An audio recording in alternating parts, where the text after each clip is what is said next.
श्री भगवद्गीता अध्याय पहिला अर्जुन विषाद योग श्लोक क्रमांक 1. धृतराष्ट्र उवाच धर्मक्षेत्रे कुरुक्षेत्रे समवेतायुयुत्सवः मामकः पांडवाश्चैव किम कुर्वत संजय.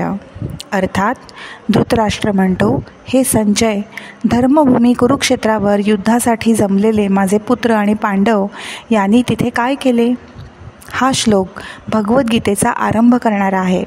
या श्लोकात धृतराष्ट्र राजा जो आंधळा होता तो आपल्या सारथीला संजयला ह्याच्याशी संवाद साधतो. धर्मक्षेत्रे कुरुक्षेत्रे म्हणजेच कुरुक्षेत्राला धर्मभूमी असे संबोधले आहे. याचा अर्थ फक्त युद्धभूमी नसून ते एक नीती व धर्माचे क्षेत्र आहे.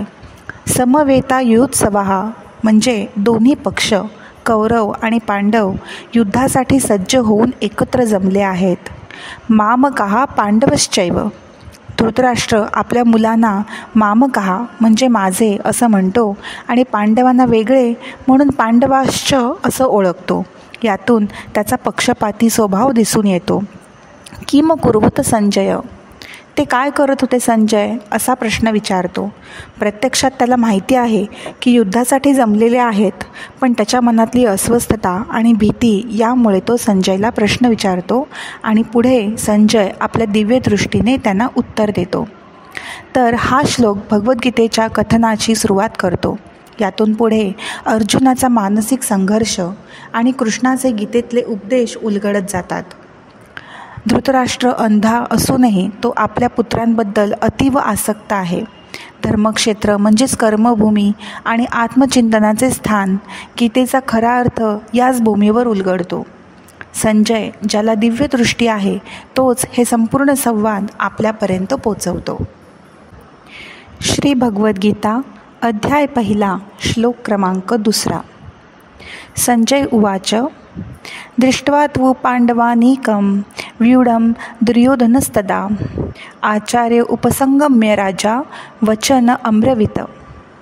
म्हणजेच संजय म्हणतो, त्यावेळी पांडवांची फळी रचलेली पाहून राजा दुर्योधन आपल्या आचार्य द्रोणाचार्यांजवळ गेला आणि खालील वचन बोलू लागला.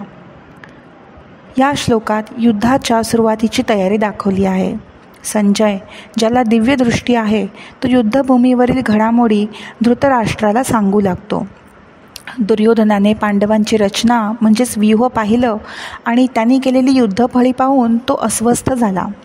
तो आपल्या गुरूंकडे म्हणजे आचार्य द्रोणांकडे गेला, जे कौरव पांडव दोघांचेही गुरु होते.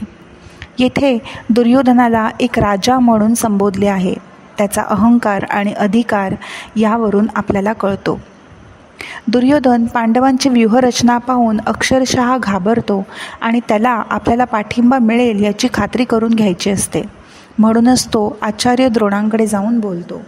हा श्लोक युद्धातील तणावाची सुरुवात दाखवतो. श्री भगवद्गीता अध्याय पहिला श्लोक क्रमांक 3.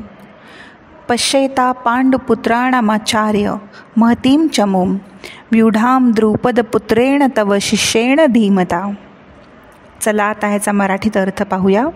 हे आचार्य द्रोणाचार्य, पांडूच्या पुत्रांची ही महान सेना पहा असं दुर्योधन द्रोणाचार्य यांना म्हणत आहे. तुमच्याच बुद्धिमान शिष्याने म्हणजे द्रुपदपुत्र दृष्टद्युम्नाने नीट रचलेलं व्यूह पहा.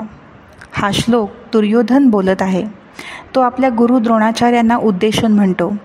पश्येतः म्हणजे बघा असं सांगून तो द्रोणांना पांडवांची सेना दाखवतो. ही सेना त्याला महतीं चमूं म्हणजे फार मोठी आणि बलाढ्य वाटते.